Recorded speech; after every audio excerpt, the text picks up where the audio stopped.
respond for years and not talk.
Right. Good afternoon, everyone.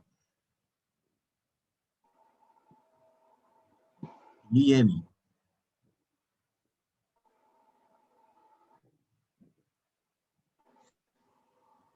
Good afternoon, everyone. My name is Felix. I'm the Executive Director of Pan-African Women Network. Welcome you all to this maiden edition of a Women Colloquium.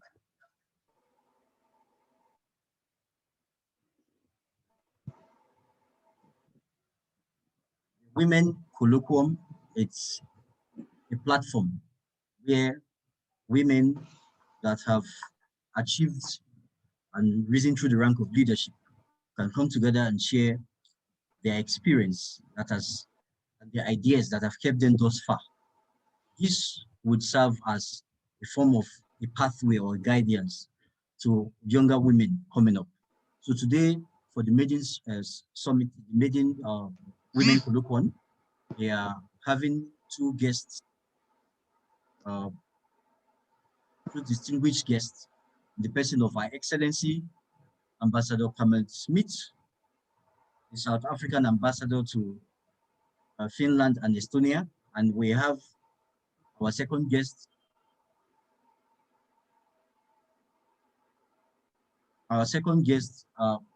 Dr. Amina Ali, who is the special envoy to the UN Women in Gambia. At this junction, I welcome you all to this Women Colloquium. We will start by, first of all, playing the South African anthem to welcome the ambassador. Thank you all.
All right.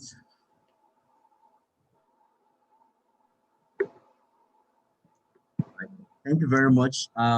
You're welcome, Your Excellency. Can you hear me? If you can hear me, you can type in the chat box. Yes, I'm having a I bit of can hear feedback. you. Thank you very much. Okay. So you're welcome to this Women Colloquium, and this junction, we apologize for the UN Women Special Envoy, person of Dr. Amina Ali. She is here to connect. I guess she's having some bit of technical difficulties.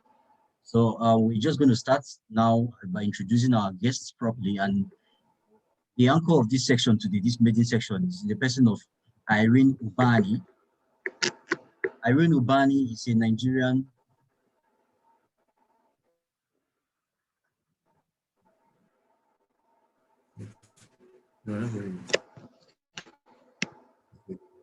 Hello, everyone.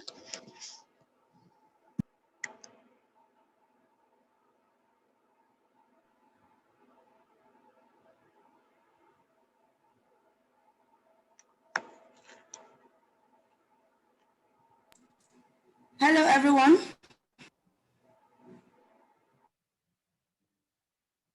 Good day. Yes, we can hear you. We can hear you clearly. Okay, fantastic. Thank you so much for tuning in, everyone.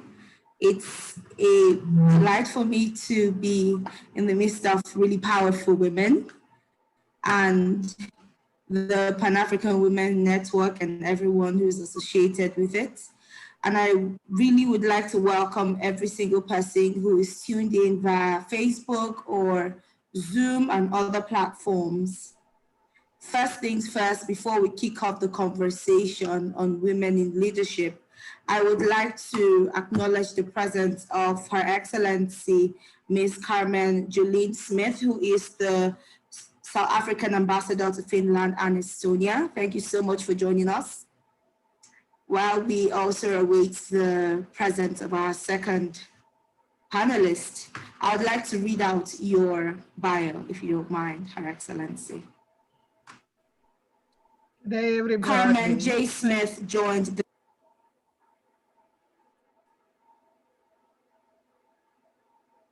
Can you all hear me?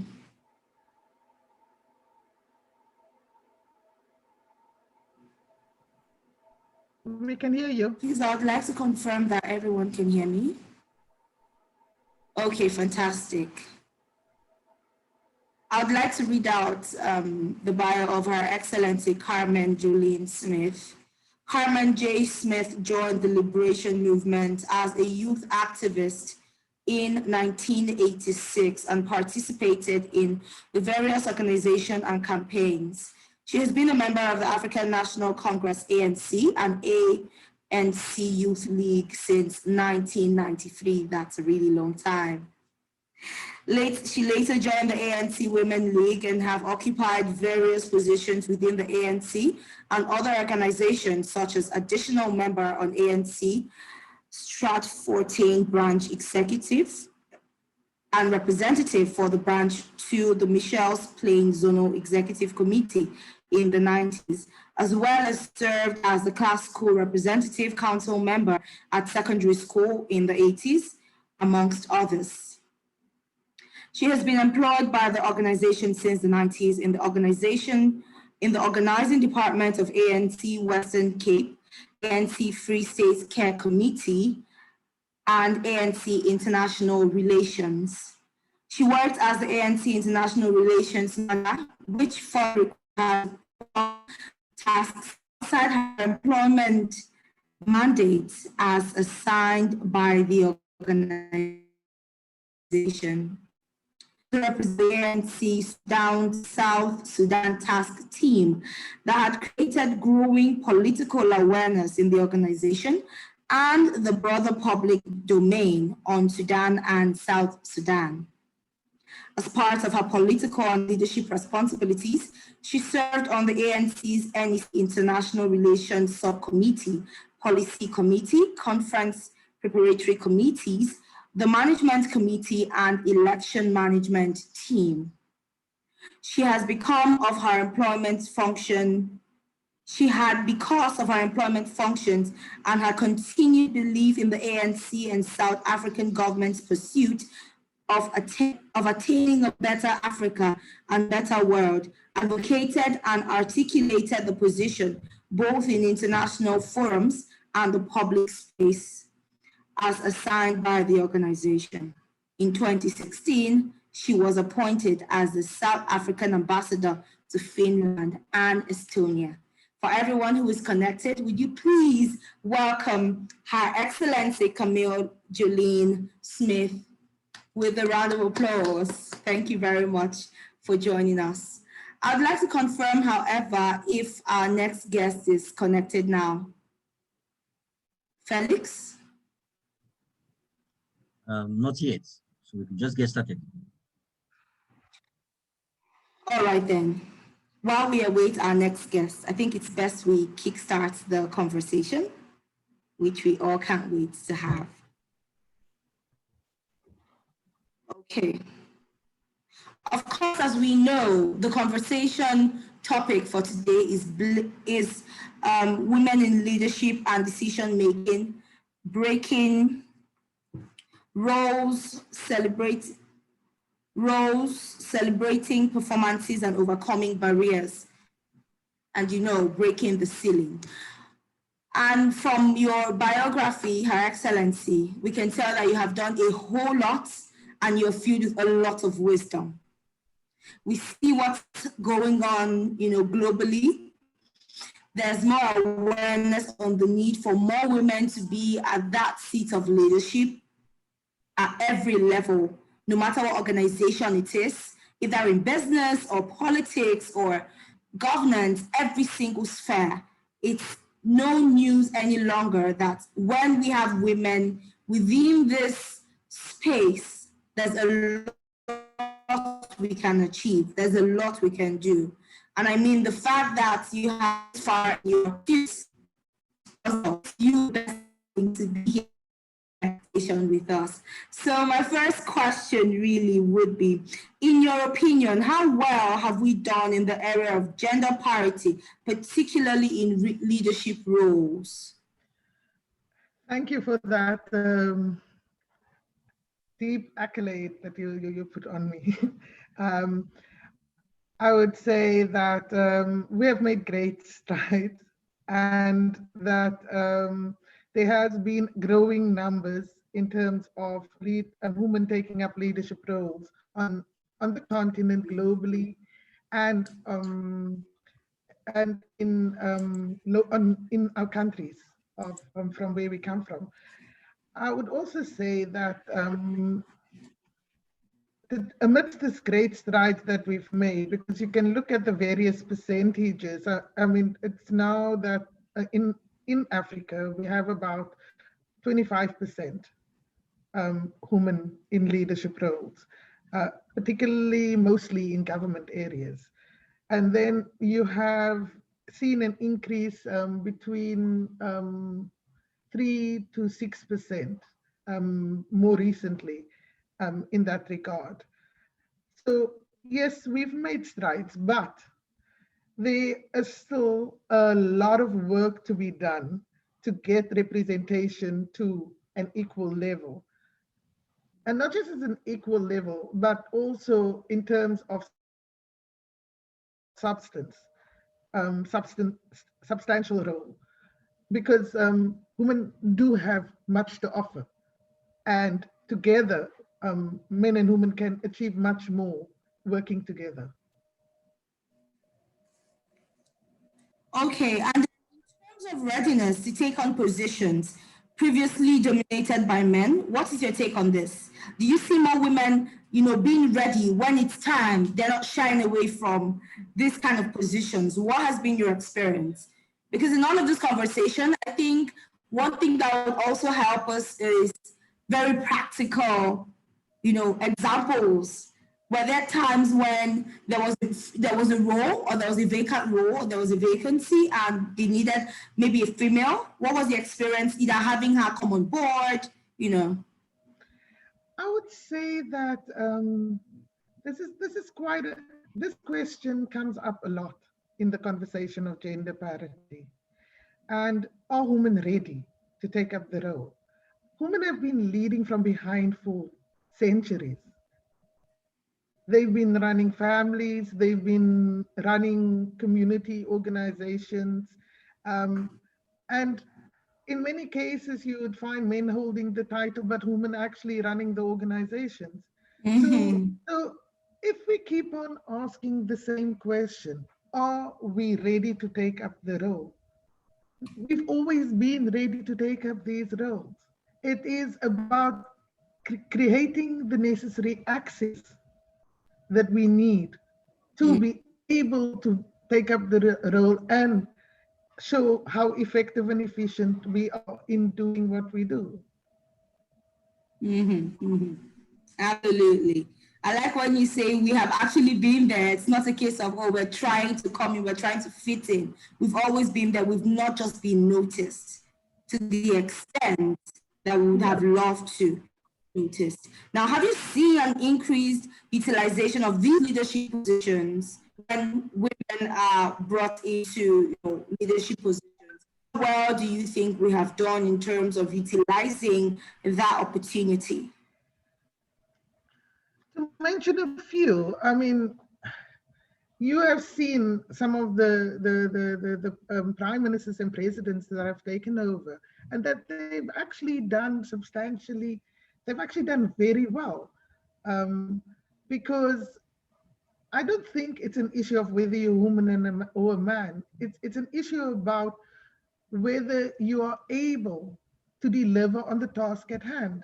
And we've seen great progress and great strides under women leadership, where you've seen countries move forward quite fast on certain areas that is needed, particularly, I think, on the social aspect of where you have challenges on the local level. I think that also the fact that we are inherently and that we also deeply understand. I mean, if you come from a community, we deeply understand the needs of society on a very deep local level. If you look at who takes up the roles of women, the roles of building communities, it is women that is in the forefront of those activities, who goes the extra mile to make provision. So I'm not saying that men don't do that. Yes, they do, but women raise kids. Women understand certain things that is needed to make sure that a family moves forward. And together with the skills and the necessary sensitivities that women have, they seem to move the social aspects forward much quicker that is needed. Yeah, I would say that. Okay, now we know that for someone like you, we have seen you move to being, an ambassador to Finland and Estonia, right? Which speaks to your professionalism and excellence in both the work that you do. Now, at what point, did you have that can-do mindset? Was it while you were a child, or was it when you were in I think it stems from the way I've been raised. It comes from, it started as a child. I come from a family of 7, and being number 6, you learn a lot from your other siblings. My mother's the ultimate matriarch. So in terms of when people talk about equal rights, our family was equal. I've got 2 brothers, and they had to share the task that we had. So there was no distinction in terms of this is what a girl does, this is what a boy does. You know what I'm saying? So in that, it created the premise for all of us to be able to develop ourselves. Humble beginnings, but my mother pushed all of us in the same way to strive to be more than we can be. So the can-do aspect, it comes from that. And also, there are many, in Africa, you're not just raised by your maternal parents, you're raised by a community. So there has been many fundamental women and men that contributed to that noticed that I have potential, or that imparted their wisdom upon me, and I was willing to listen, because the one challenge is if you don't listen to people older than you, because when you're young you know everything, but it's important to gather wisdom from those who came before you. Of and, course. and through that process, and also seeing those that actually was the start of the driving processes of the gender movement, and spending time listening to not just women but also to the men that have been leading, that equipped me to be where I am today. Now, one thing that I mean, if you weren't educated, I don't know if you would have gotten to this level where you are at now. So how do you think we can bridge that gap, the scarcity of education for some young ladies, some young girls out there, right? Particularly considering things like cultural barriers, mindsets, back in the days of which alarmingly you still see some families say to their children, I'd rather send my son to school first or send him at all because we don't have enough money for the girl to go to school. So at what point do you think we can start to work towards a more inclusive educational system that includes our young girls? I think it comes down to poverty. How do we work towards the alleviation of poverty? Because in the absence of assisting people, not giving, there's this thing about giving people money that doesn't necessarily help, but equipping people to think for themselves.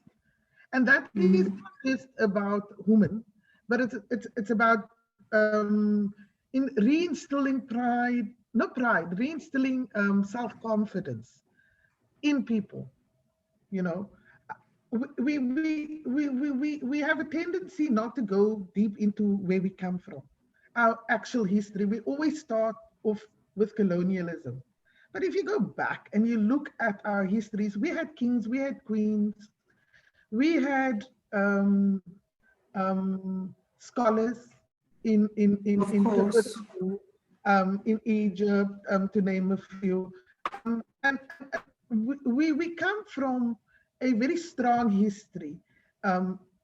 And we always seem to just start off with when we were colonized.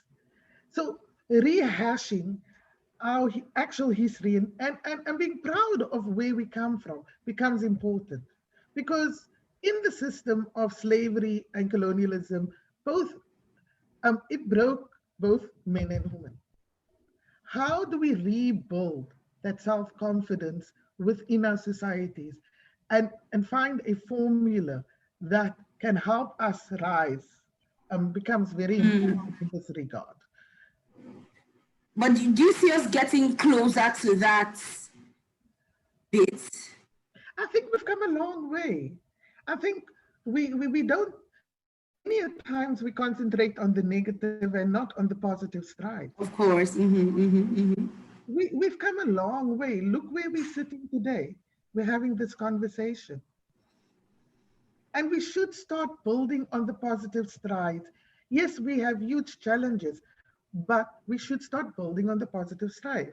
And we should also give due recognition where recognition is. We should not always look at it is only the bad, it's only bad things that our governments have been doing on the continent, which is not true, because there are challenges that emerge, and we in a global environment, so we cannot separate what happens in the globe to what is happening in our different in our different countries and the continent. So it needs a mindset shift. Because I think in general, we've been raised to think from the negative and not from the positive. Look at the artists that we produce. Female art, because we're dealing with women issues. How many great women artists do we produce? One of the big challenges is, do we actually, in general, I know in Nigeria you listen to a lot of Nigerian music, but we still take the position of putting West, like the Western celebrities more, we raise them more than we raise our own. So it's about the African consciousness that is required. Education.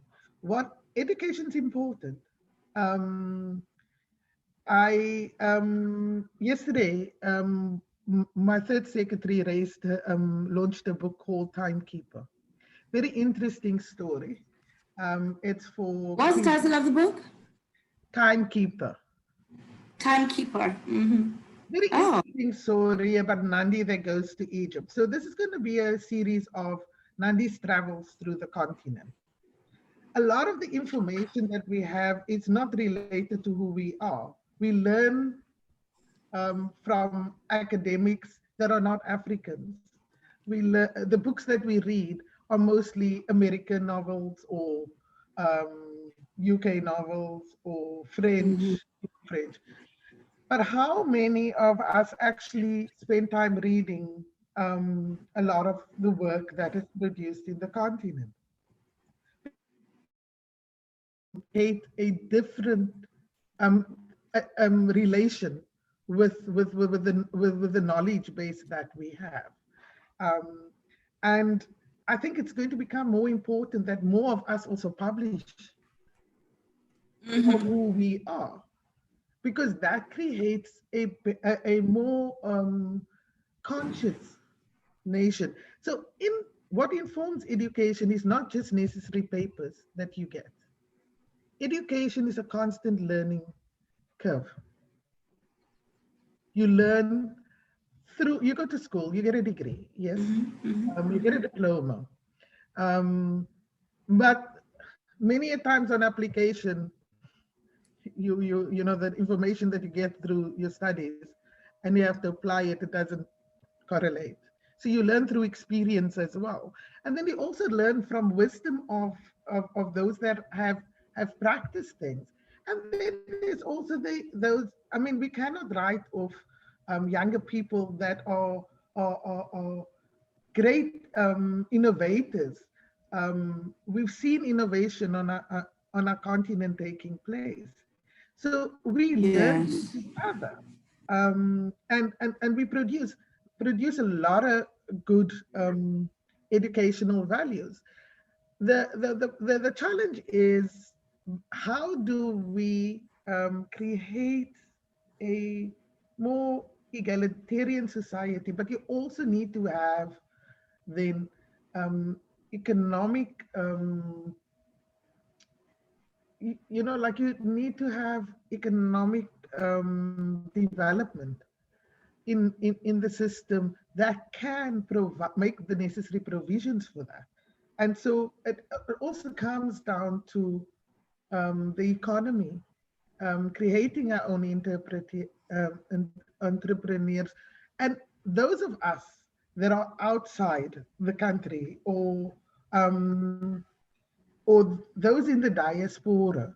How do we that are based at home partner with the diaspora that have been able to reap the necessary education and assist in those communities where there is huge disadvantages? So I know that there is, of course, more than 1,001 reasons why putting that focus on the female, you know, putting that focus on girls, on women is very important. So do you want to sort of tell us what you have seen over time when women are empowered, what you have experienced real time? I have seen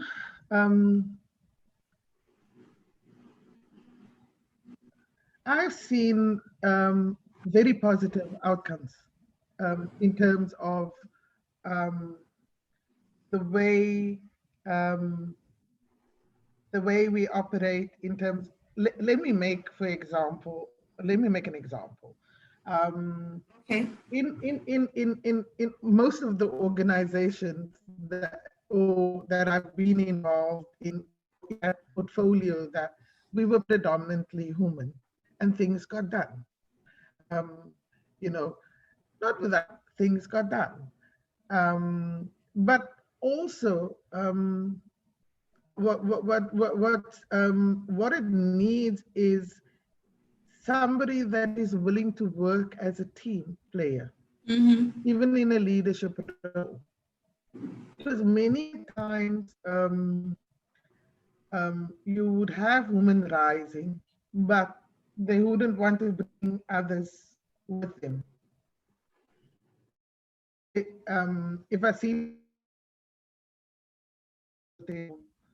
I will do it, because nothing is static, and you need people that can fill in the gaps in the gender movement.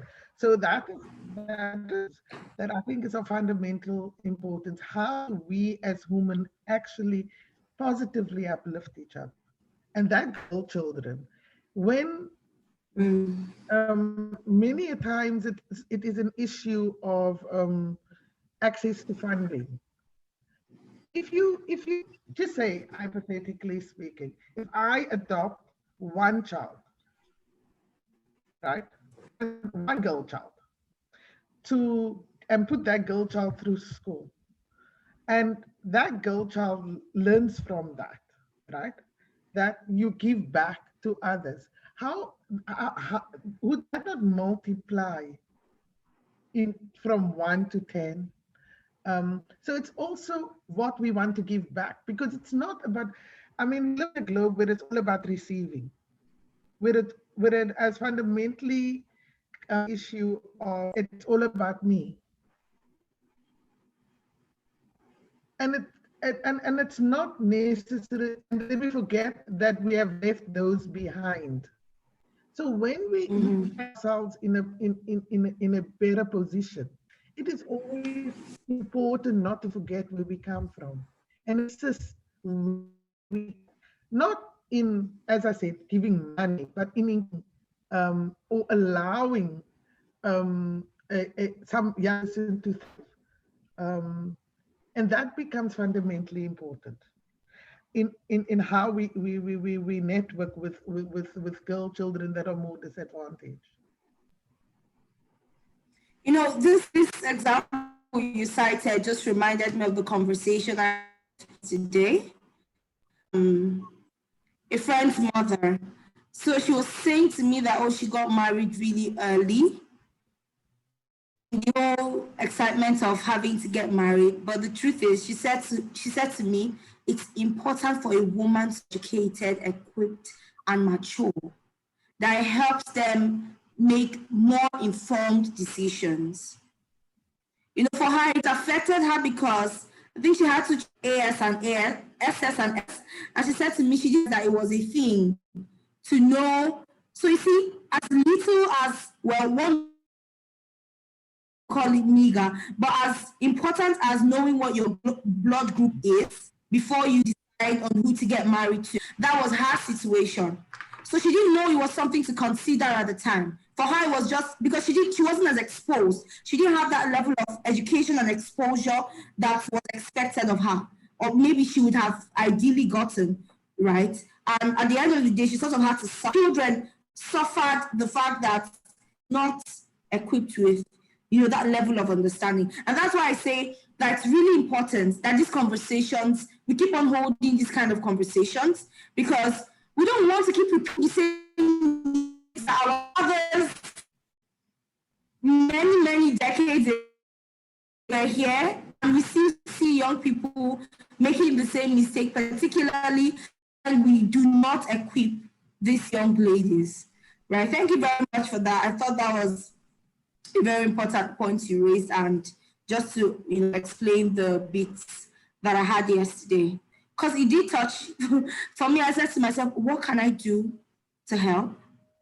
I mean, that's what you said about sending at least one person to school, you deciding to adopt one young lady or one child. It goes a very, very long way. So we're moving to the next phase now. Before the issue is mentorship. How do we mentor young girls? And that becomes very important. If it wasn't for people that mentored me, females that mentored me, I don't think I'll be sitting here today having this conversation, taking time to guide me, and that I've always taken with me. And similarly, I try and do that all the time. Identify I can, that comes to me, but they are willing to want that advice and mentorship. So yeah, I connect a lot with what, because for example, my sister would always say to me, Irene, you started your career on a high. You had people to mentor you. And she knows that I would not take one step without asking questions, finding out, because I don't think there's so many things that's left now that somebody has not done before. Mm-hmm. So just that ability, having that person that can guide you, they're not enforcing things on. If you are over 40, I am just going to 40 at some point. So why do I need to make the mistakes you made on your journey to 40? When you may as well just sort of tell me, help me make my life easier. There's a project I'm going to work on next week, for example. I know I called my mentor, she's in Ireland, and you would not believe, it was like she gave me everything she had learned, everything she had put together in the last 10 years of her life. She gave it to me in like 1 hour. It has saved me. One thing that Pan-African Women's Network wants to sort of have, right? Like a mentorship program or something we can, but the importance of mentorship, it gave me a very quick and fast start to my career.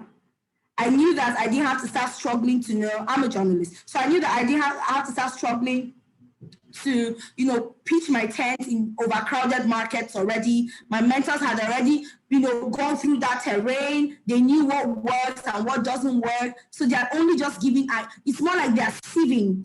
I don't know if you eat beans, but with beans, with all of the chaff and all of that, you have to sieve first before you cook. So it's more like in their time, they had the chaff, they had the chaff, they had to sieve, but in my time, they just gave it to me already cooked. So mentorship cannot be, I can't overemphasize that, but it's very important. Thank you so much for that point. For those of you who have questions, whoever's connected, please, you can drop your questions via the chat section. I know we'll take questions very soon. So let's move on to the next bit, which is on government policies and its efficacy on women inclusion in leadership. Yeah, so now we have government policies. We know that, well, there are some governments that have already, in Africa, for example, we have Rwanda, that have ensured that most of the women at the top level are, most of the people that are at the top level, they have like almost a Russian 50% men and women, right? So that conversation within the government level is already there. It has already started. We've already started having such conversations. But what kind of policies have you seen that is working? And what kind of policies do you think we need to, I would like to, at this point, welcome our second guest. I see she just joined us, but to confirm that she's here and she can hear us. If you don't mind unmuting. Sure, I can. Hi, how are you guys? Hello. Hi. Hi. Okay, you know what? So maybe I should just take this over again, since she's here, so that it's a more inclusive conversation of three of us. Okay. So at this point, please permit me, please permit me to read out your bio before we go on. I know it's you, you know yourself, I want to know you. Okay. Okay, yes, just give me a second. Sure. In the meantime, I wanted to apologize for my tardiness. Someone hit a breaker in the community. I guess they were intoxicated from what the reports are saying, and they hit it, and it knocked out all the power on my side of the grid. So last night, about 2 a.m., everything went black, and we have literally just been trying to get it back. I'm actually outside in the car charging up my phone enough so that we can have this conversation. So hopefully we'll have the power back on in a few and be able to have this conversation inside. But in the meantime, I have to be outside here. So thank you so much for your attention and your time. I appreciate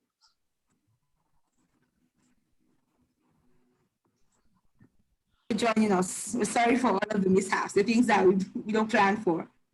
Okay.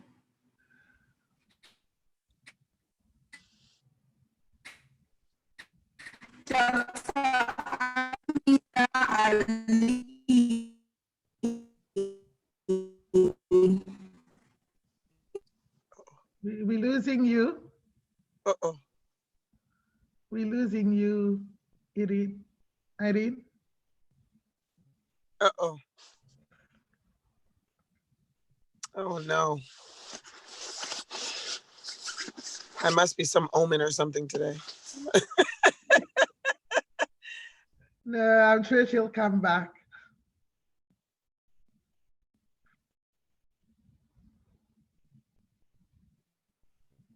Your Excellencies, thank you very much thus far. I'm sure our host will return. She's experiencing a bit of network challenge. We're grateful that Your Excellencies are present for this program.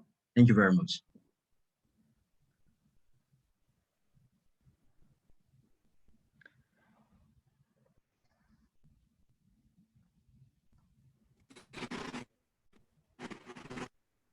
Can you hear me? I think my network was fluctuating for a bit. Yes, you're back and we can hear you now. Yes. Okay, fantastic. She's a proud decorated Gulf War veteran and the 2020-2021 president-elect of the Rotary Club District 7090 in New York. Her most recent accomplishments include in 2018, she was appointed as a special envoy to the United Nations Women Gambia with an accepted NGO/CSO dossier for rural women's maternal health care access and offers solutions for our elders to be able to age in place.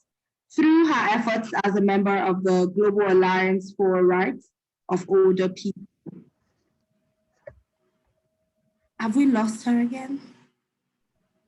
I think you can continue with the bio daughter. I'm sure she'll join us. Yes.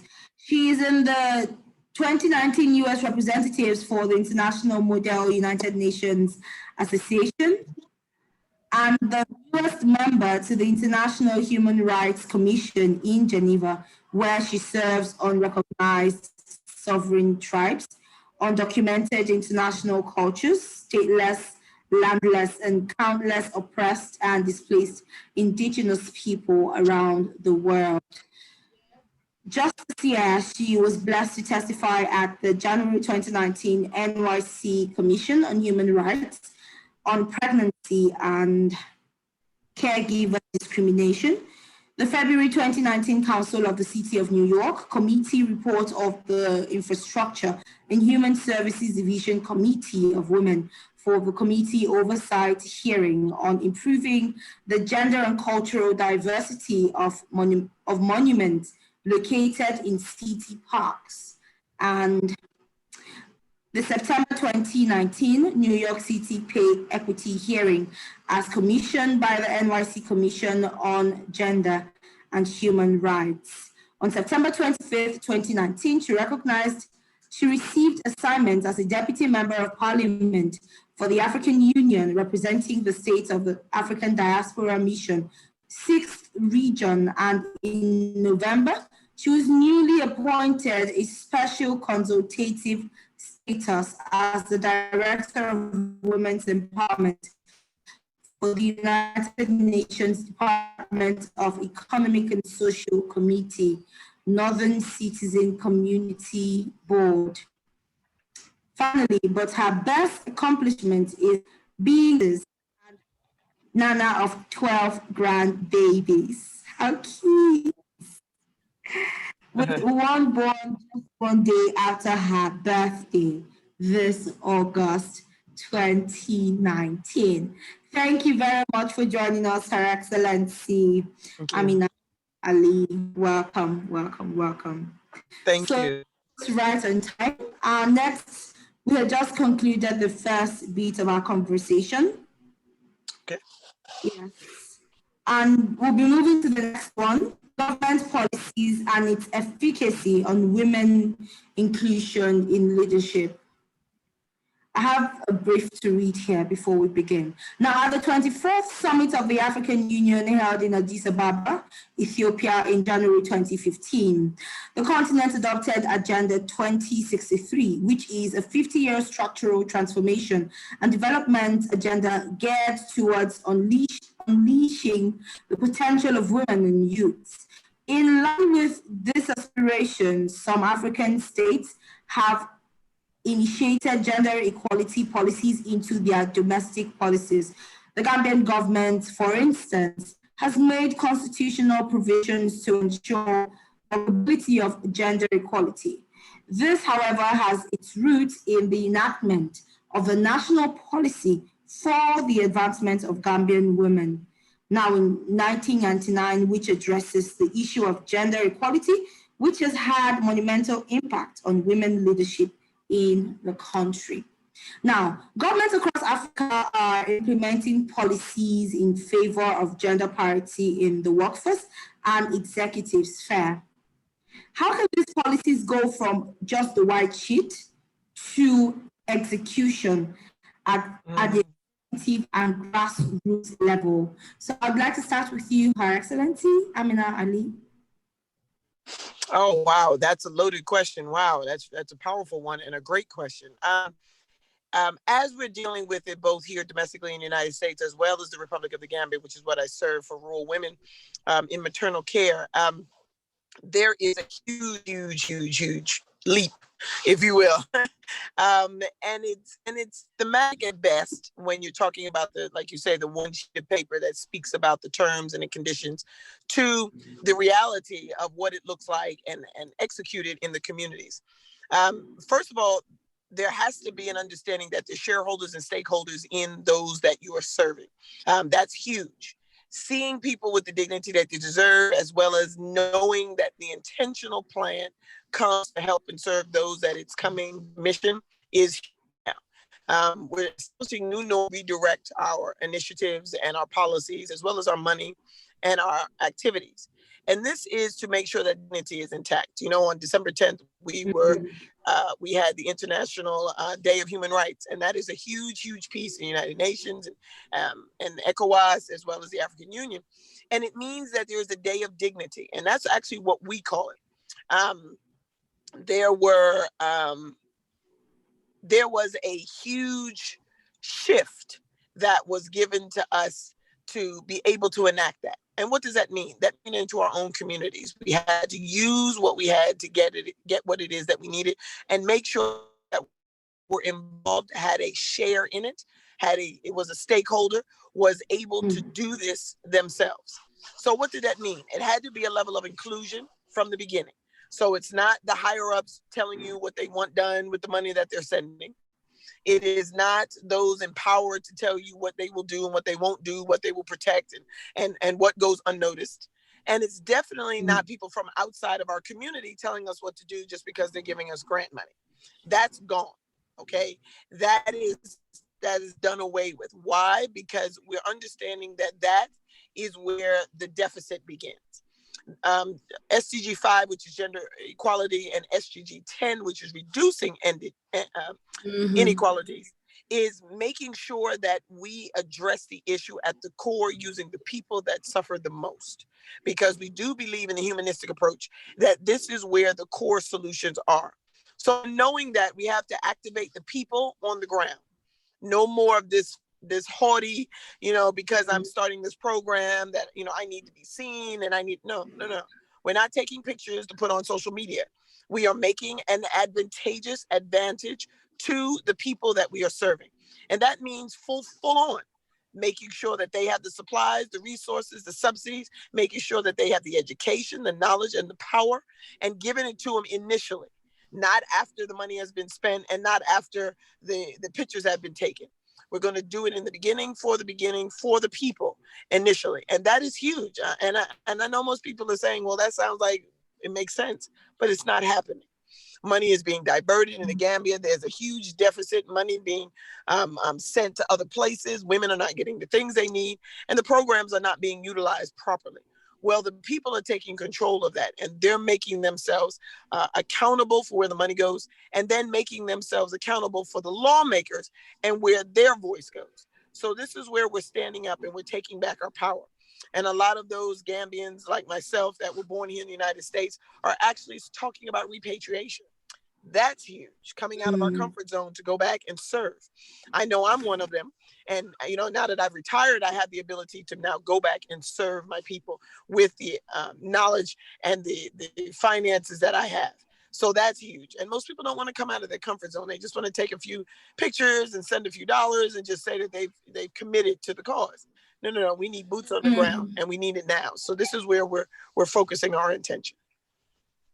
So in terms of accountability, because I picked that when we were talking about it, in terms of accountability, what can we do to be more accountable? And I hold my fist because everybody is involved. When there are funds, because I don't want to believe funds or people are not, sort of donating, but accountability. We have given this amount, this lump amount, do this for this woman, empower this woman. Who should be asking these questions? Who should we be asking these questions? If we don't get the answers, who are we going to hold responsible? Exactly. And that's a great question also. There's a difference between helping and supporting, okay? And I use this in my fellowship all the time. When you help someone, it is if they've fallen and they need help, or they need help up. If you see them on the street and you want to give them something to eat, you go to the store, you buy something to eat, you give it to them. That's helping them. But we need to begin to support people. Huge difference. Support means that I may need to go to my girlfriend Melissa's house, and I may need to pay her bills for a month, so that she can have enough money to, let's say, start the business or go back to the Gambia and be able to help. And this goes beyond the day-to-day paying of, pay the light bill or pay the rent or what. This goes beyond that. This is saying I am supporting what you are doing. Similarly, here in the United States, we have a thing called child support. If parents divorce, the absentee parent or the one that's making the most money will have to support financially the child that is not in their household. So if mother divorces and takes the child, the father has to pay child support, which means that a portion of his money has to come out of his check every month until that child is 18. Support is long term. Help is immediate. So we have to get out of, I'm just going to help you for the cameras. And that bothers me when you see people handing food and they're taking pictures just so that they can show that they've done some charitable means. No, we're going to support the cause, not help the people. We're supporting the cause of eradicating So we are here for the long haul. Exactly. To require for you to stand on your feet on your own. Correct. And if that means 3 years and you signed up for it, don't take pictures for 1 month and leave. Don't do that, because I'm the type of woman that'll call you out on that. And I've done that many a times. Don't come to the Gambia to take pictures on Thanksgiving because you just want to give out a couple of turkeys. Don't come to the Gambia on Christmas and hand out a few trees because you want to make it, popular in your community. No, If you're going to help the people, you're going to come for the whole year, and you're going to support the growth of those trees. You're going to support the watering of those trees, and you're going to support the harvesting of those trees. And if you don't come here. Don't come here and don't bring your services, because we can do this ourselves. We're asking for support. We're not asking for a handout or a hand up or help. We're asking for you to support us until we're sufficient enough to be on our own. Simple. Or Ambassador Carmen Smith, would you like to add to what Her Excellency has said? She said a lot of very important things, you know. She has, and she's actually covered most of what I would have said already. You know, just to bring in some of the things, as you were saying about support. You know, even us as Africans, we want to, many of us want to come in, take the picture moment, give a bit, and then disappear. And I agree. It is time that changes. And you actually get involved. That's right. You know, that you actually make a difference. You don't need to be seen on a photograph doing Thank that. you. Thank you. And that has been the biggest challenge for people, because that is where you take away their dignity. Yes. And, yes. And as I said earlier, dignity, building their self-confidence, building them to believe in who they are, is not a thing that started now. Right. Before colonialism, and I'll raise this, we had our dignity, you know, and we must know our own history. Our history cannot start from colonialism. We need to know where we come from. And that we will be able to take that to those that might not know about it, and be a stronger version of who we actually are. We are strong. We'll rebuild that self-confidence and that dignity within our people. That's right. That's right. I agree 310%. Wow. Powerful. We've seen, I mean, I like that you both have worked in, you know, with organizations that have, you know, are working towards human empowerment, right? What have you seen that has worked? What projects have you seen? Because I like that you both have, it's either you've worked with the government in some way. Her Excellency Amina Ali, you've worked, you know, with the U.S. Army. Ambassador Carmen Smith, you're also, you know, with the South African government, right? So the question now becomes, what have you seen that has worked? Because while there's a lot that have not worked or failed projects, at least. Yeah. So we start to have these conversations. We start to adopt more of the ones that have worked as against those that have not worked. We start to focus more on support than help. Start to focus more on support than just taking pictures for a day or two. A day or two's picture would not make a young girl's life be better. It would not take her through school for the next 10 years. It would not lead to high school, university. If she wants to do PhD, that one day's picture would not help. Well, I believe that there is a great understanding as to what it is we need to do as people. People work. Obviously, the government is not working, but the government is supposed to be the voice of the people. So what we need to do is get back to community. I remember, as the ambassador said, there was a time before all of the social media blitz. There was a time before all taking the pictures for the camera. There was a time when there was a dignity in the community. I remember as a child, even Gambian, I was born here in the United States, but Gambian by blood, I remember when the community raised us. So I had aunties in the whole village. I had aunties, probably 30 aunties, and most people used to think that Africans just had big families. No, we just had people that took care of us. So if the ambassador was, let's say, for example, if she was with my age and we were running around here in the yard, my mother was able to chastise both her and I. So we had that sense of community. If the ambassador said something or did something wrong, she would go over to her and chastise her like she would do me. And that's been lost. Before we had the colonialism, there was a time when people came into their own for their own people. So that means if I got a bag of potatoes, everyone ate potatoes that night because that bag of potatoes went around for the village. If I got a degree in medicine, I came back and I became a doctor in the village. I didn't go out and try to get as much money as I could. Okay. Then when I came back and became the doctor for the village, I then brought other people that was interested in being a nurse so that they would support the village doctor program. So it was a cyclical thing where I did something and it helped the village, and the village did something for me that maybe they supported me to go back to get another degree, or maybe they supported me to go back and open up a clinic. But there was support. I understood that term growing up, and I'm 50 something. And I for your community. Exactly. And it was the community for the community, and everybody had what they need. But when we got the European mindset, that's a very I mindset. If I have enough money to take care of my family in my way for me, then I'm successful. And they use that mentality to show us a different way. So we saw the money that they got in that individual mindset, and we thought we can impart that into the village. Well, it doesn't work. They're not village-minded people. So we have to remember who we are. And the ambassador was so right. If we don't pick up that book and learn the history that we were as a people and stop emulating the colonial mindset and get back to our tribal and traditional mindsets, we're a lost people forever. So that's a piece that we need to bring in. I know that the ambassador has quite a bit more, but that's what I feel we need to do. All right, let's hand over to the ambassador.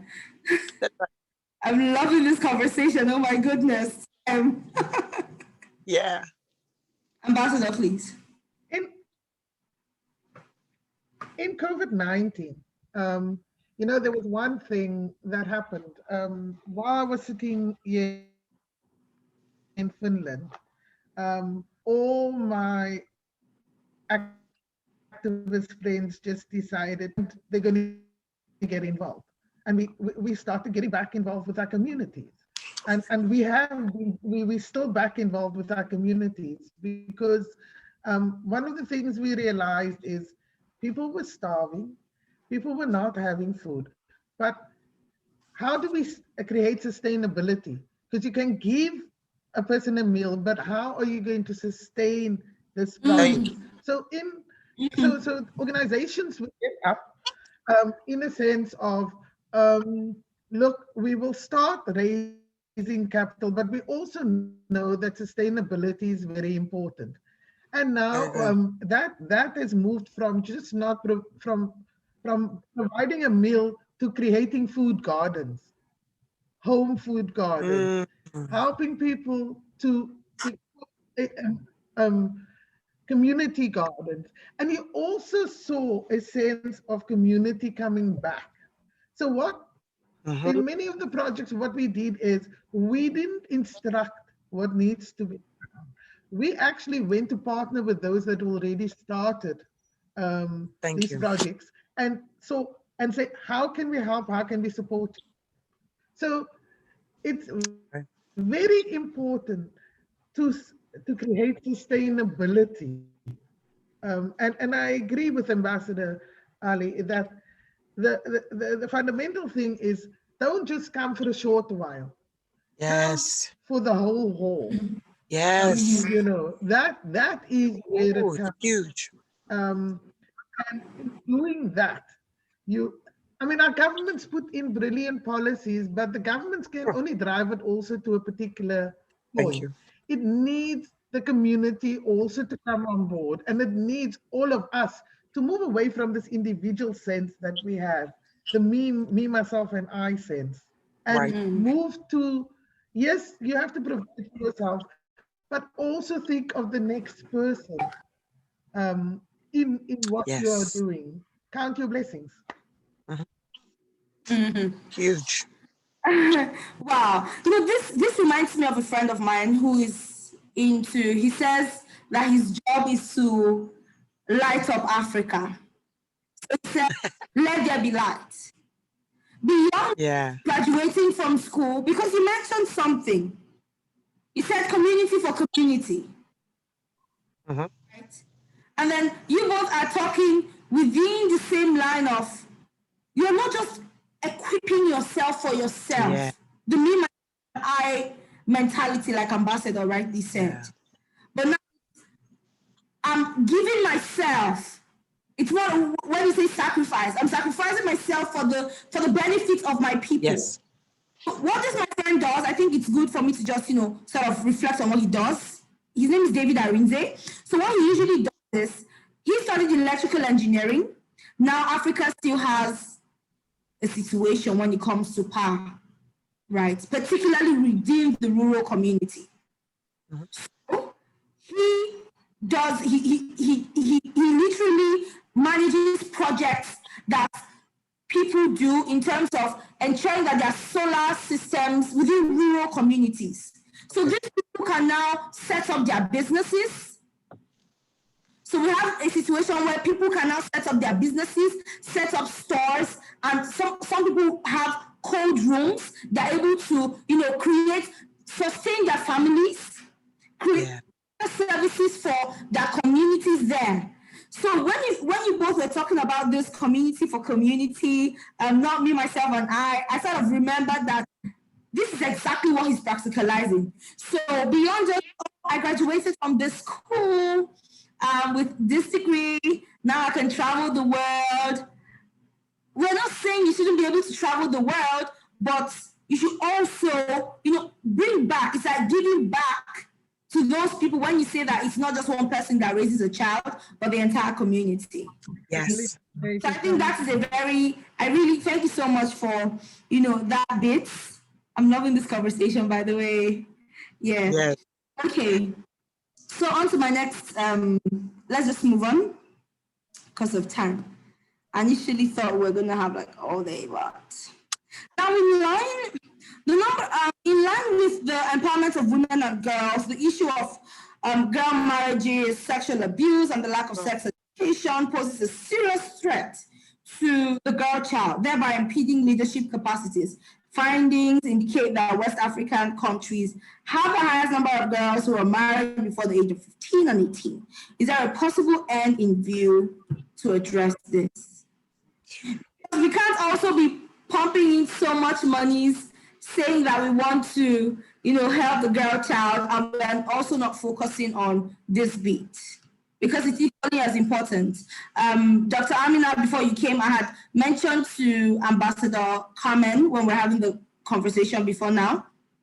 I told her about, a friend's mom who I had a conversation with just yesterday, yes. And she was telling me how 2 of her children were SS.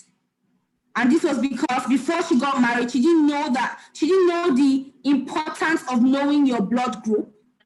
She was AS, her husband was AS, but she wasn't as educated, so she just got married because, hey, she thought she was in love. But this is the power of education. And when she was telling me about the children, she said, oh my God, it was tough. So the question is, how can we make it not tough for the young ladies coming after us? Well, in the context of education. Each and every one of the topics that you talked about is 150% preventable. 150% preventable. There is no human, physical, mental, or emotional need for a 14-year-old to be married. There is no mental desire for a 9-year-old to be sexually mutilated or raped or assaulted. Each and every one of those acts are 150% preventable. Now we talk about education, we talk about the knowledge base that we have, that we come into this. We talk about governments and the programs that are being put out there, and it's unlawful, it's banned, and yet it still happens. So we have to get to the point of this. And I'd like to rip the Band-Aid off on this because I speak at forums where there's dignitaries there, and I'm this close to using profanity in front of them because it is so passionate to me that a lot of times I have a couple of my assistants, they're pulling on my coat or pulling on They're like, Dr. Mina, because they hear my passions and they hear where I am with this. And this is why I got into the mission. This is why, you know, people call on me to speak on this, because they know where I am. You have to follow the money in this. And what I mean by that is the only reason why this goes on and continues is because someone is benefiting. So you have to answer the question, who is benefiting from the money that goes into child trafficking, child brides, the illegal dowries that are being asked for, female genital mutilation outside of cultural tradition, which it should be banned even in that, but who is benefiting to keep it going? Who is benefiting from a child having a baby by a 40-year-old? When I say a child, I mean like a 9-year-old being married off to a 40-year-old. Who is benefiting from this? One of the key counterparts that I have is a young lady that works at the African Union. And she comes to me all the time because she works with child trafficking. She, you know, she scratches her head and we're just in there having our boohoo parties. And we talk about the trials and tribulations of our cases. And one of the things that I mentioned to her one day is you have to follow the money. And she said, what do you mean follow the money? I said, follow the money. Who is benefiting from all of this happening? And she says, well, I don't think the government is benefiting. I said, well, why are they allowing it then? Why do they feel as though they have to make a law on something that should be innate in dignity? Why would you, and if you ask a random group of 100 people, would you allow your 9-year-old to marry a 40-year-old? 99.99% of them would say, heck no, and I'd probably kill a man that would try to touch them. So why is it still being allowed? Why is every one of us within the sound of my voice know someone that has either been sexually abused, traumatized, genitally mutilated, or has been a victim of child trafficking or a child bride? Think about it. Every single person that we know or us ourselves know someone that has been involved in this. And why is that? Because there is a systematic ploy to undermine the vulnerability of the child. That is the easiest resource, which is children. The easiest resource. That's why it's so abused. That's why it's so hurt. That's why it's so manipulated. Because children in their veracity are the manipulative pawns in this. Why does a mother sell her child? Because she wants to eat. So someone comes by and says, well, I'll take your child off of you and I'll give you, let's say, $100,000 US. Well, that is a lifetime of a salary for some people. We think of $100,000 as something we need for a year. These people will live off that for the rest of their life. This is because this is where the money is. If they can take care of the rest of their family, they feel the child is of sacrifice. This has been indoctrinated into them, that if you just allow them to go and live a fruitful life in the United States, we'll pay you $100,000, not knowing where that child is going. And then there's some that know where that child is going and will still allow that child to leave because of the money. Are we blaming them? No, absolutely not. But we have to allow the people that actually hand over the money to be persecuted. One of the things that I noticed is that we stopped here in the United States. We stopped persecuting the prostitutes. We stopped persecuting them. We're not going to send you to jail for giving your body away for money. We're going to understand that you only did it because there is a need. No woman wants to go out there and just give their body away just because to someone that's going to pay for the service. We have to understand the root of this. Why is she doing this? She has to eat. Basic care necessities. She has to eat, she has to put clothes on her back, and she has to put a roof over her head. She has children. If you give her the ability to empower this, she won't need to prostitute anymore. So we're no longer prosecuting the prostitutes. We're prosecuting the Johns who are paying for the service because they're exploiting the women. They are the ones that are allowing the women to get this money real easy to do these things, and it's desecrating her body. So what we're going to do the same in our programs for the children is we're going to see that the children are more valuable where they are as children for the community, for the continuation of the tribe and the community. So we're going to put in power the programs that's going to allow the families to be sustainable. Remember that support I talked about. We're going to support the family so they don't have to do this to their children. So they don't have to send their children out here to this thing, and that the family can still live in that network and be supported within their community. So I know I'm gonna yield to the ambassador now because I know she has some powerful part two to this. So I'm gonna yield to her now. Thank you so much. Ambassador, you spoke volumes. There is not that much that I can add, but it comes down to poverty alleviation. It comes down to that. I mean, in the absence of alleviating poverty, the cycle continues. Yes. The cycle continues. And I think that we only referring to a girl child, but it's children in general that It are is. sacrificed at the moment in terms of that, and because of the money at hand. Child trafficking comes not just from people being married off. I mean, South Africa has been facing quite a challenge in the disappearance of kids. Yes. And I mean, our government has been really getting out there and doing what they can, but it's the way the system, the syndicate operate in terms of that doesn't also make it easy, you know. But there is always a big banker somewhere out there, because they would not be able to steal the kids, to ship them off, if there was not a depository point. Thank you. And Thank you. Thank you. in that, you need to identify where those depository points are. Because once you can start dismantling that, you will then deal with things differently. But also give our people dignity, equipping them to be able to sustain themselves. Generally people want simple things, have their basic needs covered, be able to eat, they have a roof on their head, what people want. Most people don't ask for too much. That's right. And that is what we need to develop and make sure that that is taken care of, and that there is sustainability in terms.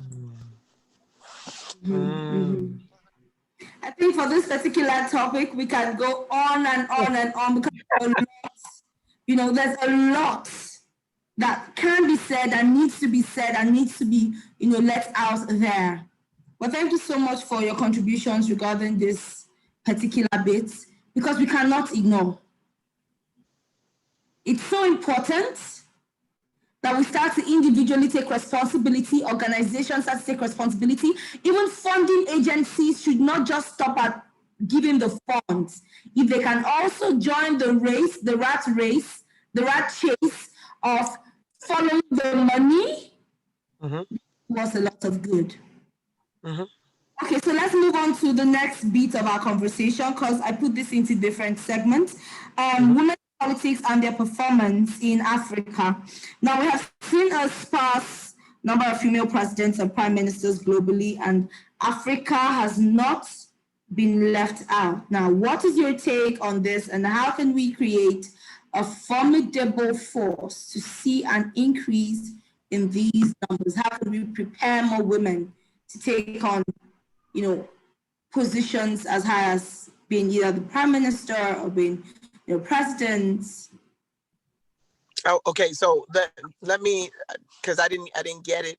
I caught the last piece, the empowerment piece, but what was the first part of it? Let me read that again. Please. We have vast number of female presidents and prime ministers globally, and Africa has not been left out. What is your take on this, and how can we create a formidable force to see an increase in the numbers? Oh, wow. Well, here in the United States, and because of the colonial mindset, there was a mad dash to see a person of color in the Oval Office. I looked at that when I was being born here. This is all I've known. White older men in office, or the view of white men in this position. But what I've come to notice is that in Africa, all of our presidents have been Black. Like there has never been a president that wasn't Black in Africa. But what we saw in the United States is that there was a mad dash to have representation of the people of color. So now we've gone past that. We've had Barack Obama for 8 successful years, and now we have his vice president years. So we're going to continue his programs and his planning. But what we saw between Barack Obama and what happened in the White House these last 4 years, we won't even go into that, is we saw a shift. We saw people getting tired of being sick and tired of being in a place of lack and not being able to do anything about it. So what we saw is women who are the mainstays of the village and the community and the family saying, okay, look, I don't know what I'm doing, but obviously whatever I can do is going to be better than what we have already. And they stood up. They stood up and they said, whatever it is that we're going to do as a people, we're going to do it in this realm. We have Trayvon Martin's mother that is now in Congress. We have Kamala Harris that is now representing women. We have women that are stepping up. AOC, Alexandra Ortiz, I can never pronounce her name. AOC, she is in the Congress. We have the Dynamic Five, that is the first 5 women that came up and started the plan to empower Black women into Congress. We have women that are stepping up and saying, look, enough is enough, and we're supporting each other. There's that word again. So if the ambassador and I are deciding that I'm going to help her with South Africa, what will I do? I will spend my money here in the United States and send it to her so that she can run a successful campaign. I will, if she needs $1 million, I'm going to find $1 million to give to the ambassador to run a successful campaign so that she can win, not so that she can run and look cute for the pictures. You remember, I despise that. But so that she can win. Exactly. So this is what we're doing. We're supporting each other. I'm going to go in my community and find $1 million, and I'm going to send it over to South Africa so this ambassador can win, because I know she can win. And if I give her $1 million US, I guarantee her the win, because that's where the money is. So what we're seeing is, instead of using the devices to go against the ambassador, I'm going to now use my money and put my money where my mouth is and support her so that she can win. And then when she wins, she's going to pull all of us with her. So now her entire is going to be all female. And then her lower end is going to be all female. And she's going to pull in people that would never think of running for Congress or for assembly. And they're going to be in those seats. And mothers and aunties and grandmothers even, because we need the elders. Yes. Don't forget the elders. We're going to pull them in and we're going to use their wisdom. What did they do back then that worked that we took away because of colonialism? We're going to use them and we're going to empower them and we're going to give them seats of power in the community and give them a seat at the table so everyone can eat. And once we do that, there's nothing else that the government can do to us. Nothing. We got the power already in our hands. Sorry. You said it all. It's about supporting each other and empowering each other. It always comes down to the support. Within the support bits, let me make an example. We practically on the government level have 50% of women in government positions, right? But still, there is certain barriers of entry, particularly in the commercial business arena. You see people level, but in a business, on a business level, to be able to compete on an equal level as males in the various industries. That is something that I think we've always looked at government, but we've not been looking at how do we create the funds to support women to be able to thrive within business. Yes. So it's not just business, but it's business, it's the arts, it's all the areas that you would look at. And that network has to come from us as women. Particularly those of us that have access to some funds, but also to be able to fundraise for these empowerment projects. But these empowerment projects that we run shouldn't be about how much money can I make out of the empowerment project for myself? It should go where it's supposed to go. Thank you. Thank you. Mm-hmm. Yeah. The question becomes, how do we start to support ourselves such that we become a formidable force, not just for Gambia or South Africa or Nigeria, where I am, but now we are breaking barriers, we are breaking borders, irrespective of where the woman is. She needs help. It necessarily doesn't even have to be, financial support. Mm-hmm. I mean, you work with the government, you are privileged to meet with people in different spheres with different abilities. It necessarily doesn't have to be you. Her Excellency Dr. Amina also has that network, as it were. So how can we start to develop that strong support system for women, by women? Because the men would not say they understand us more than we understand ourselves. We know our needs. Before you joined Dr. Amina, myself and Ambassador were really talking about the importance of mentorship. And she said she does that, when she has, the time to do it, right? So, and I think this particular question I just asked even drives, it goes way beyond just support, but also mentoring can also be that support. I was telling her that I had a very fast, start to my career because I had mentors to guide me at every single point. I mean, you follow me on Instagram, right? And if you check from when I started to where I am now, some people say, oh my God, it took me about 10 years to get to this point. But what helped me, it was the support. That's the word again, the support. Mm-hmm. Well, that goes unquestioned. But what's sad about it is that we have to have this conversation. If a mother has a baby, she's going to support that child until the child is an adult. She is going to change the diapers. She's going to feed the child. She's going to send the child to school every morning. She is going to make sure the child has enough money to go to college and beyond, or whatever is necessary to make that child successful. That is support. That's long term. That's above and beyond what it is that she needs. She may have to work 2 and 3 jobs to afford that college education, or she might have to work an extra shift just to afford diapers, something as simple as that.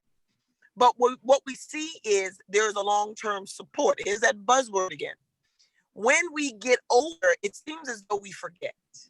When we get older and, we've gotten support from mom, we've gotten the village support, we are now in this place of stability and sustainability, we tend to forget. So now we're 30 and 40 years old and we're not reaching back and helping someone else. Didn't someone just help you? That's why where you are at such a young age. Didn't someone get you there or help you get there? Why is it that you're not reaching back? That's that European mindset of the I team. And the I team is, if I win, then I say my entire team wins, when really that's not a truth. When I win, I win. My team has to now catch up. But is that we're looking at this from a European lens.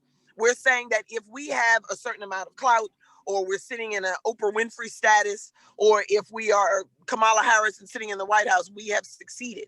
But if your entire tribe is not behind you, you have failed. And I'll say that again. If your entire tribe is not behind you, you have failed. You can get to any position, but if you don't reach back and pull someone up and bring someone along and teach them what you learned so that they don't make those mistakes, you are a failure. And I will say that to you time and time again, because I don't want, the I in me does not want to see anyone left behind. Everybody, whether you earn that meal or not, is going to have a seat at the table and we're going to eat together. And that means that you're going to learn what it's like to sit at the table, or you're going to learn how to cook. One of the two. Either you're going to cook the food or you're going to earn the right for that meal. But you're going to do it. Raise your points on your tribe. If your tribe isn't behind you, you have failed. You have failed. You have failed. And my grandmother would tell me that all the time. She said, community, the way you learn the definition of community is come in unity. Calm, C-O-M, in unity. And she would always say that's the definition of community. Come in unity. And if your community is not thriving and your community is not shining, then there's something wrong. You cannot shine if your community is not shining.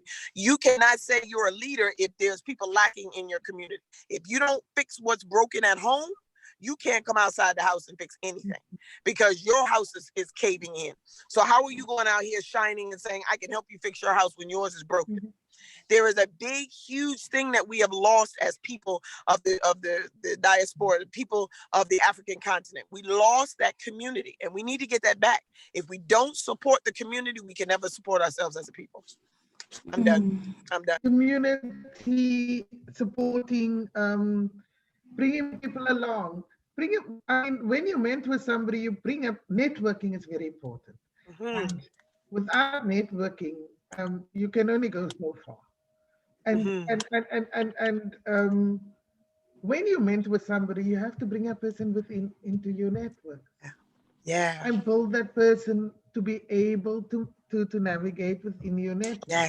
And that thing is very important because in today's life where we become leaders and we forget that there's somebody that you are mentoring, but you're too scared to if I bring this person in, maybe that person will be able to move faster than I'm doing, or, you know. So no, you mentor to a point, but you don't want to expose the person to the actual networks. I mean, in the end, we all not going to be here forever. Without mentoring others, you leave a gap. That's right. You know, Yes. You leave a gap. Yes. There's also this thing where there's this whole thing about younger people feeling that older people are not necessary anymore. You know what I'm saying? No, this seems to be I am way younger than you, and I can tell you, yes. This has been happening on the continent. The millennials say, my parents, they are disturbing me. They don't need they don't feel that they need the impartation of knowledge, previous knowledge. You know, it is very important for us to allow for the youth to rise. I do believe that, but it cannot be in the absence of not understanding where we come from. Because even if you're a leader, a young leader, you need to understand what is going on the other side. Yes. In order to be able to be an effective leader, you're not just going to lead your age group. You've got to get the wisdom from your elders to be able to be a better leader for your age group and for those that have come before you, so that you can you're able to apply the correct formulas in order to bring the whole of your community along. And there is this whole new notion of, no, old people must retire and young people must take over. That has started developing all globally, actually. Wow. You know, and that phenomena is also where you breed individuals and not a community sense of things. Wow. That is the essence of community created by history dictates that That's right. take a village to raise a child. That's right. You know, Right. and that becomes very important. The other thing that I also wanted to raise was one of the issues that we've never looked at properly in terms of women leadership roles, as we don't create the facilities in order for women to thrive at the maximum. For example, you would not, you know, like if I'm working here and my work demands a lot of my time, you're also a woman or mothers, you know, and so they spend most of the time away from kids. That's also why on the local level, people don't just naturally walk into leadership, because who's going to take care of the kids on the side? We don't create those type of facilities. It should be that we should be the driving force around in creating facilities, education systems, create facilities of care within the proximities of where we work. You're right. You're exactly To right. allow women to thrive in leading and being the better leaders of today and tomorrow. Even it's always that, and so the demand for women to take care of the kids also impacts on where they would reach, you know, the potential to reach that high level that they would like to, because you have to make a choice. Always Right. got to make a choice between your kids and your career, you know. But the way the things are still structured, it is structured for men. It is.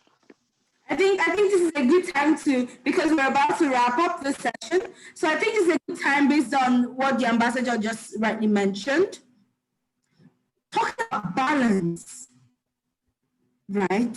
Some people would usually not want to use the word balance. They want to shy away from it. It is possible. It's not a case of can it be done. It is possible for a woman to be successful and still have a family, isn't it? It's you said it's possible for a woman to be successful and do what? What was the last part? And still have a family. Her professional career goes for her, and then she still has everything running for her within the family front. That's exactly right. That is so true, and the ambassador brought a phenomenal. Just look science. Yeah. You want to touch on this briefly before I hand over to Felix?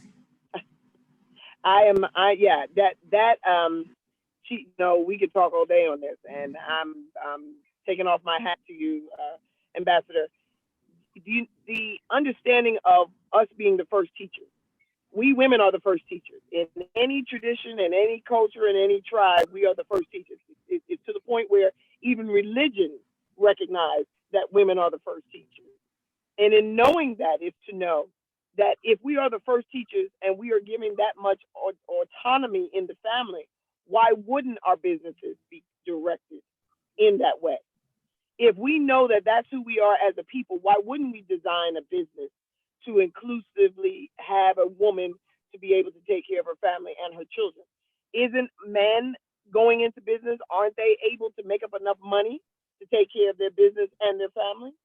Don't they prescribe to have businesses so that they make enough money so that their families are taken care of and their business makes a profit? So if they're making provisions for their income, why can't we make provisions for our outcome, which is the family sustainability? Why is there a difference in the two? They're both equally as valuable, and there's value to each of the work. So it's an investment in who we are. It is not a profit-sharing, philanthropic. It is an investment. If we are coming into this as women, we are coming into this to make our families number one, and we're coming into this to make the community thrive. So it has to be bred into it. This has to be a mainstay and take our families with us. It shouldn't be a choice. You should not have to choose between those two ever in life. And I think that's where our new norms are going to be projected around, the mainstay of making sure that the family, and then what it is that we do to sustain it is going to be second. Ambassador? I've made my point earlier, Okay. Yeah. Thank you so much. It was fantastic being a host at this very informative colloquium conversation. And for everyone who tuned in, I'd like to hand over now to Felix. Thank you very much, Irene and Your Excellencies. Irene is a Nigerian journalist. and a communication consultant here in Nigeria. Irene has been privileged to sit in various high professional consultative forums, and she has had the privilege of interacting and interviewing, conducting interview sections with even the Vice President of Nigeria, the person of His Excellency Professor Yemi Usibanjo. And she has also done that for so many high net worth Nigeria, including the revered former Emir of Kano, the person of Sanusi Labido Sanusi. She's very passionate about women in business, women inclusion, and the girl child.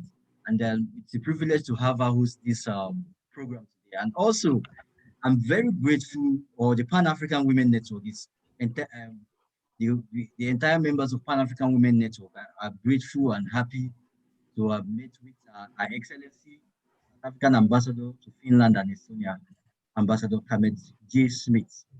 It's a privilege to have you on this platform.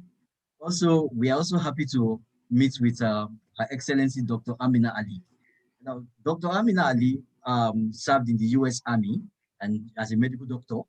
She's a Gulf War veteran, and she has garnered so many experiences, both from the military, medical practice, and also in the diplomatic communities as the special envoy to UN Women in Gambia and also consultative member of the African Union. And then, in the other hand, Ambassador Kamet Smith has always been passionate about leadership, even right from when she was in high school. And then she grew up to become a woman of her dream. And we are very happy to have host these great distinguished women on this platform. The essence of the Women Colloquium is to enhance or to give an opportunity for women like guests, women who have risen through the rank of leadership, to express their view and their ideas on leadership and share their thoughts on and also provide solutions to women inclusion in the leadership and decision making in Africa. So we're grateful for the opportunity to host you, and we are hoping that in subsequent women leadership colloquium, we have the opportunity of having you again in a physical one. We're looking at the physical section. And to this effect, I'm just going to share something about our organization, what Pan-African Women Network is all about. We're grateful for your time thus far. We're going to make it brief so that guests can go back to their daily activities. So Pan-African Women Network, our organization, in a nutshell. Of course, a lot has been said about women inclusion and leadership and decision making, education, access to good health care, and other things. Of course, it's a known knowledge that over 796 million persons are illiterate in the world, and then women constitute about 2/3 of that figure. And then if you look at in sub-Saharan Africa, especially in countries like Nigeria Republic and Burkina Faso, we have the number of illiterates. 90% of the illiterates in this country are mostly women. You can see them as rural women, peasant farmer, with little or no help from government.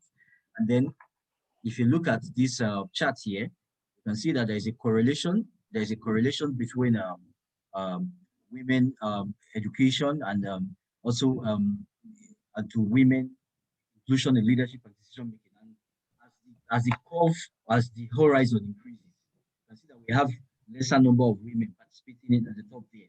Ambassadors, Your Excellency, Ambassador Kame Smith, you can testify to that most of the young women you started with as leaders in your high school, up to your university, up to your other lower level of professional engagement to this point, you can see that the higher you climbed, many of them actually left you on the wayside as you climbed high. So it's obvious. And also Dr. Amina can also testify to that. You rose through the rank in the military, in the US Army, and then you decided to go into service, to volunteer to be part of Africa's development. You could discover that many of the women that you started with are not involved in this thing at this moment, because there is always a decline of women inclusion in leadership and decision making as we rise through the ladder of leadership engagement. Having known these facts, Pan-African Women Network, the non-governmental organization that focuses on the inclusion of women in leadership and decision making through implementation of strategic programs targeted towards empowerment, capacity building, and advocacy. We're trying to solve or provide solutions, strategic solutions to the challenge of women inclusion in leadership and decision making in Africa. And then in doing that, we operate with four cardinal points of operation. And then we have our professional membership. Our professional membership arm is usually for accomplished women in the society that want to maybe take on more opportunities in the society, in the government or business. So we're going to provide a consultative forum for them to interact and learn among themselves, share ideas and network. That's the corporate membership. And then we have the individual membership. The corporate membership is for organizations that want to be affiliated to Pan-African Women Network. And then we have the University Club. We are working with relevant stakeholders across Africa to set up university clubs in different universities. The University Club, girls in the University Club will have access to simple leadership opportunity like an academic program as simple as debate competition, moot court competition, model UN, international conferences, and exposure, and then also mentorship. Then we have grassroots development. We are working with relevant stakeholders to enhance the development and economic empowerment of grassroots women. In Africa, most of our grassroots women are involved in petty trade, and those in the rural area are usually involved with peasant farming, where they go with their families to cash crops and then transport them to a nearby urban area to sell for quick monetary dreams. We're going to be working with relevant stakeholders to enhance the work of these women and their economic activities. And the other arm is consulting. We're going to provide strategies to a private and public institution in addressing issues around women inclusion and leadership and decision making. And then we have the last cardinal point, which is a very key one, advocacy. Advocacy for women inclusion. We need more women in government. We need more women like Dr. Ali. We also need more women like Ambassador Kamit Smith that will contribute to Africa's development. So this is basically our cardinal point of operation. And for 2020, because we actually started out 2020, we launched out fully as Pan-African Women Network. Prior to this time, we're actually operating mostly with younger girls from universities across Africa as Young African Women Network. But in 2020, July 2020, we decided to rebrand to Pan-African Women Network because we want to involve more women, not just only young girls. And we believe that experienced women like Dr. Ali and Ambassador Kamit Smith can advise and give guidance and also mentor younger ones coming up that will take on the mantle of leadership in their time. So this is basically what we do. So for 2020, due to the COVID-19 pandemic, our operations were basically virtual. But from 2021, as the case may be, we may start our physical events, and we look forward to working with you, Your Excellency, Ambassador Kamit Smith. We look forward to meeting you very soon, probably in South Africa. We're looking at coming to South Africa to maybe host a conference there, and we would like to have you. And also Dr. Amina Ali, we look forward to working with you more in Gambia, another part of Africa. I'm grateful. Thank you very much, our guests. And also thank you. We're grateful to our anchor, Irene Ubani, and to other members of Pan-African Women Network that made this program a success today. Despite the network challenge and the challenge of technicalities and power outage, we're happy that our guests were able to connect. Big thank you to everyone. So we're going to close the program, and by doing so, we'll just play the anthem again of the South Africa, Gambia, and the US. Thank you. Thank you. Thank you. Thank you very much for having me.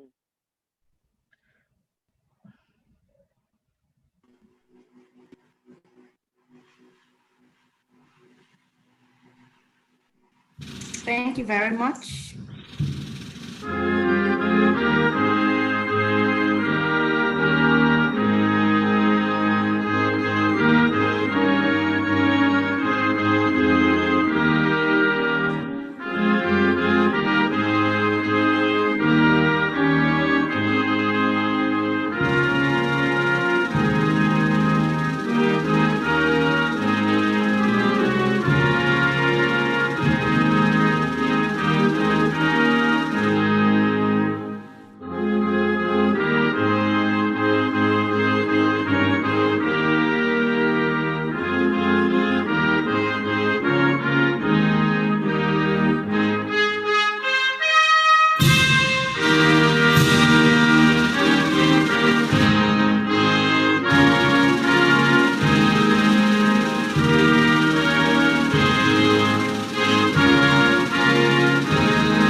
right.